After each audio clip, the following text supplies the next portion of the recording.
சிவாய் நம்ம திருச்சிற்றம்பலம். நாம் இன்று கடலூர் மாவட்டம் விருத்தாச்சலம் வட்டம் முகாசபரூர் என்ற ஊரில் அமைந்துள்ள காசி விஸ்வநாதர் உடனுரை அன்னபூரணி அம்மன் ஆலயம் கோரக்கர் பூஜை செய்த ஆலயம். இந்த ஆலயம் 2500 ஆண்டுகள் பழமையான ஆலயம். இந்த ஆலயத்தை தான் நாம் இன்று தரிசிக்கிறோம். இப்போது நாம் பார்த்து கொண்டு இருக்கிற கோயில் தான் கோரக்கர் சித்தர் ஜீவசமாதி உள்ள கோயில்.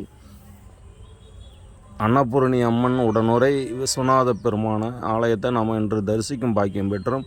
அனைத்து அடியார் பெருமக்களும் பக்த கோடிகளும் வந்து ஒரு முறையேனும் இந்த ஆலயத்தை தரிசிக்குமாறு கேட்டுக்கொள்கிறேன். நான் உங்கள் சிவனுக்கடியவன். அற்புத சக்தி ஆற்றல் நிறைந்த ஆலயமாக இந்த ஆலயம் விளங்கி கொண்டிருக்கிறது. சித்தர் ஜீவ சமாதியும் சிறப்பான ஆற்றலாக அமைந்துள்ளது. ஒரு முறையேனும் பக்தர்கள் தரிசிக்குமாறு அன்புடன் கேட்டுக்கொள்கிறேன். நான் உங்கள் சிவனுக்கடியவன்.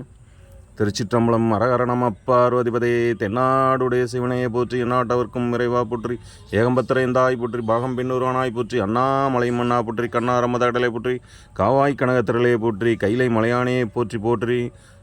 சிவாய நம. திருச்சிற்றம்பலம். அங்கு பூஜை செய்யும் ஐயா குரு ஐயாவிடம் நாம் கேட்டபோது இந்த ஆலயத்தை பற்றி, எனது குருநாதர் 2 ஆண்டுகளுக்கு முன்பு காலமானார், அவருக்குத்தான் எல்லா வரலாறும் தெரியும், எனக்கு எதுவும் தெரியாது, நானே வருத்தத்தில் உள்ளேன் என்று கூறிவிட்டார். பேச மறுத்துவிட்டார்.